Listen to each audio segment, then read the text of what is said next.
nosotros no aceptaremos la exclusión de nuestro pueblo de ese derecho. Mr. Gorbachev, tear down this wall.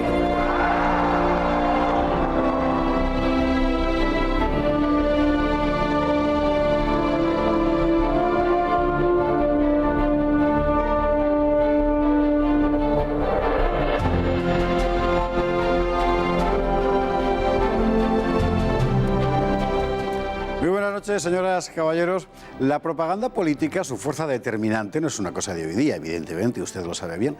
En la historia de España hay un episodio que demuestra hasta qué punto puede construir una realidad que luego, sin embargo, cuesta muchísimo transformar, ocultar o simplemente saber qué pasó de verdad. La represión de la Revolución de Octubre del 34, porque hubo efectivamente una revolución, porque hubo efectivamente una represión dura, ciertamente, pero la izquierda la engordó tanto que el resultado fue una auténtica leyenda. ¿Sabía usted que cada vez que la derecha pidió después una comisión de investigación que aclarara cómo fue realmente la represión, la izquierda se negó? Claro, no querían que les pillaran en su propia exageración. Esto fue la represión de la Revolución de Octubre. En octubre de 1934 hubo un golpe de Estado revolucionario contra el gobierno legítimo de la Segunda República. El golpe tuvo dos rostros. En Cataluña fue una insurrección separatista. En el resto de España fue una revolución que protagonizó el Partido Socialista con respaldo comunista y anarquista.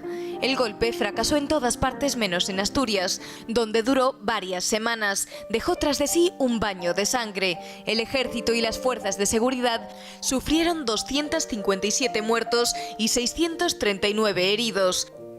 Entre la población civil hubo 942 muertos y 1.449 heridos. De ellos, las víctimas civiles causadas por los revolucionarios fueron 200 muertos, incluidos 34 sacerdotes y religiosos. Naturalmente, el gobierno de la República reprimió la revolución como era su deber. La izquierda inventó inmediatamente un relato abracadabrante sobre esa represión, con detalles de extrema crueldad. Sin embargo, contra lo que la propaganda izquierdista dijo después y sigue diciendo hoy, la verdad es que la represión tuvo efectos muy limitados. Se dictaron 20 penas de muerte, pero solo se ejecutaron 2, la de un obrero que había cometido varios asesinatos y la de un sargento del ejército pasado a las filas revolucionarias. Los militares que habían colaborado en la revolución de la Generalitat catalana, Pérez Farràs, Escofet Ricard, todos ellos en los servicios policiales del gobierno catalán, condenados inicialmente a muerte por rebelión y traición, fueron indultados. Los líderes sindicales que habían encabezado el movimiento en Asturias, González Peña y Teodomiro Menéndez, también vieron conmutada su pena capital. En cuanto a los verdaderos cerebros de la operación, como Largo Caballero, fueron juzgados y condenados, pero sus penas quedarían muy pronto sin efecto. El propio Largo, condenado inicialmente a 30 años, fue puesto enseguida en libertad. Pese a la dura realidad de los hechos, la izquierda mantuvo el mito de la brutal represión y lo convirtió en bandera propagandística durante las elecciones de 1936, pero todo fue una mera pantalla.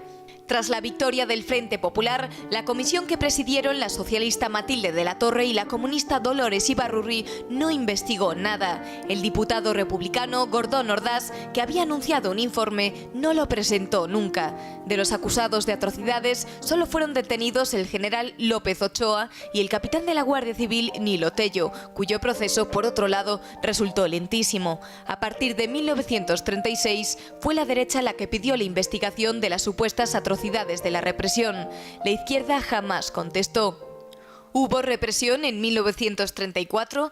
Por supuesto, pero la célebre represión de octubre fue esencialmente una operación de propaganda plagada de exageraciones y de falsedades.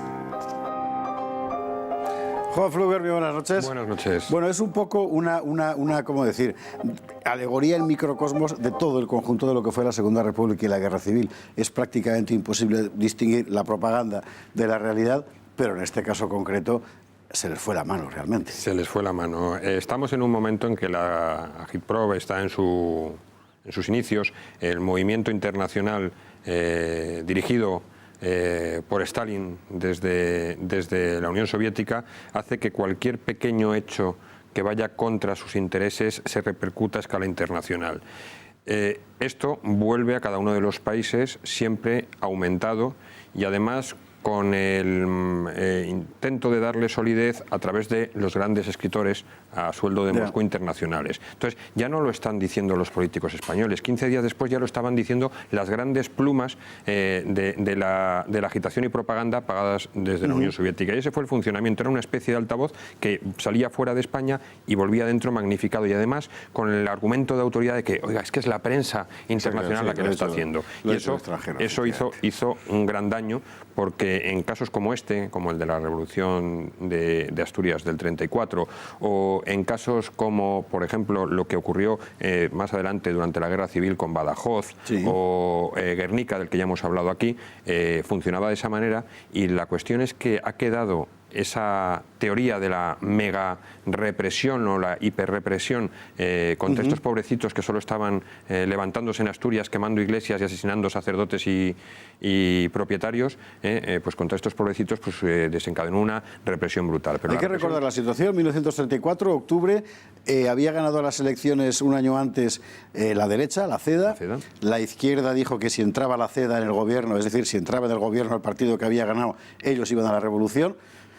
No entraron, y cuando en un momento determinado entran, ellos van a la revolución y organizan un golpe de consuno con los separatistas catalanes por su parte, que fracasa prácticamente en todas partes. ¿Con un cañonazo? Sí, en Cataluña, en Madrid ni siquiera eso, es decir, la Guardia de Asalto entrando en la sede del PSOE en Cuatro Caminos, pero que en Asturias sí que prende, porque allí un movimiento sindicalista es mucho más, fuerte y tienen dinamita. Y estaba muy preparado en Asturias, aparte del gran arsenal del Turquesa, ¿no? Que habían medio descargado cuando fue interceptado, y ya tenían llevaban meses preparando a través de una red de sargentos a miembros de, hablamos de unos 3.500 entre la CNT, el PSOE, UGT y el Partido Comunista, que estaban teniendo instrucción militar. Para ello aprovechaban excursiones campestres, romerías, supuestas cuestiones en las que era para distenderse, pero hacían auténticas técnicas de militares instruidas por estos sargentos, con lo cual tenían esa preparación. El gobierno evidentemente reacciona, manda tropas, termina mandando tropas de África, por eso aparece Franco ahí en esas imágenes que hemos visto, aunque él en ese momento estaba, si no me equivoco, en el Estado Mayor, ¿no? Estaba en Madrid. Estaba en Madrid. Él y Godet dirigen desde Madrid.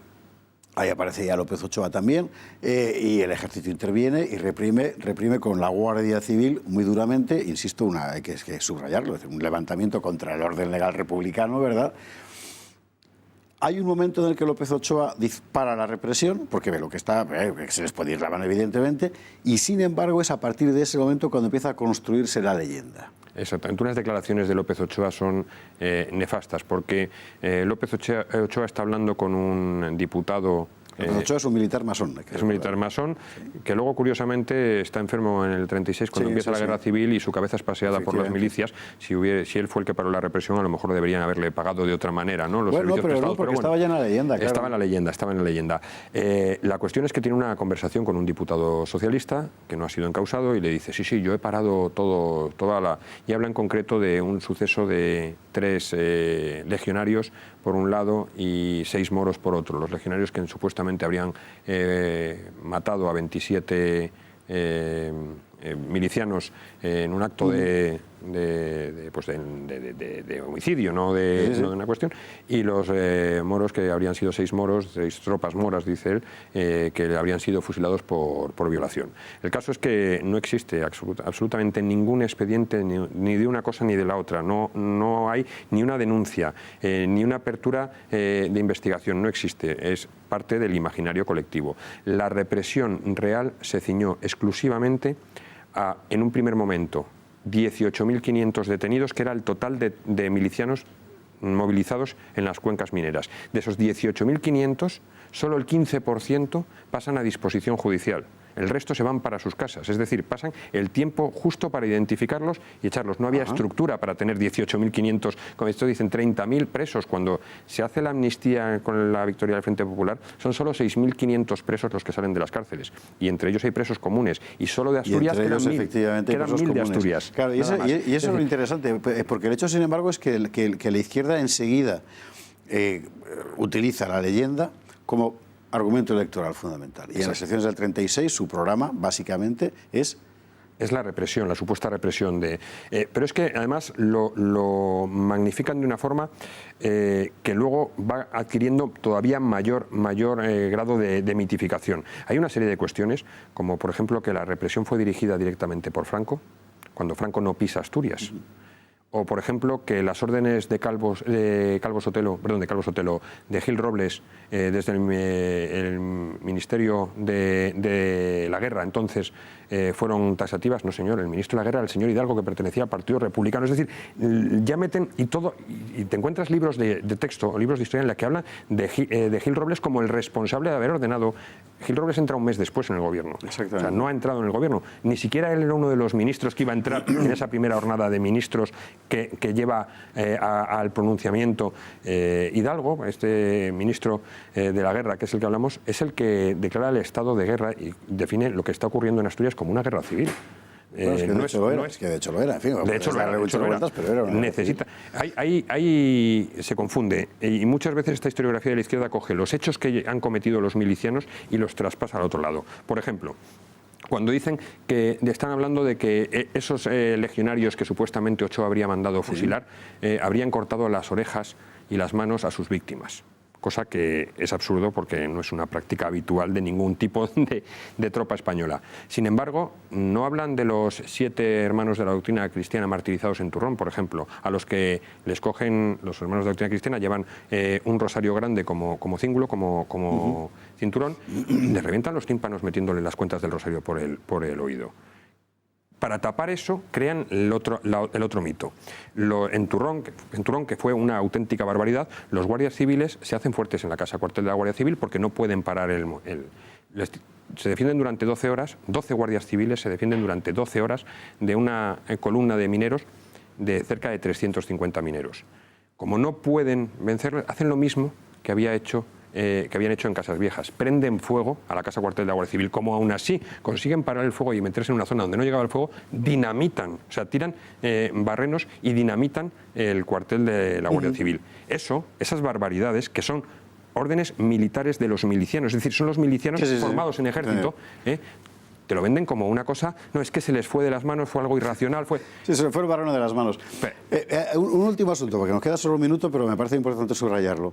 Cuando la izquierda llega al poder, pese a sus propias promesas, no abre ninguna investigación sobre la represión. Absolutamente ninguna. Es más, Gordón Ordaz afirma que ha entregado a Alcalá Zamora en un momento dado el informe y Alcalá Zamora lo niega automáticamente. Es más, cuando se encuentran todos los documentos de Alcalá Zamora, una de las cosas que se ha buscado, ha sido recientemente, hace un par de años, ha sido ese famoso informe que no ha aparecido por ningún lado. Sí, las actas de falsificación de las elecciones del 36, por cierto. Sí, efectivamente no ha aparecido entre esos papeles. De tal forma que la ponencia nombrada en las Cortes, dirigida por Matilde Latorre y Dolores Ibarruri, no investigó nada. Absolutamente nada. Porque no quiso, evidentemente. Porque no había tampoco mucho que investigar. También es cierto.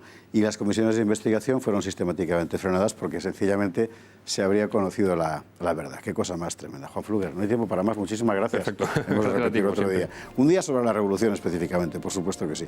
Y a ustedes, como siempre, muchísimas gracias. Muy buenas noches.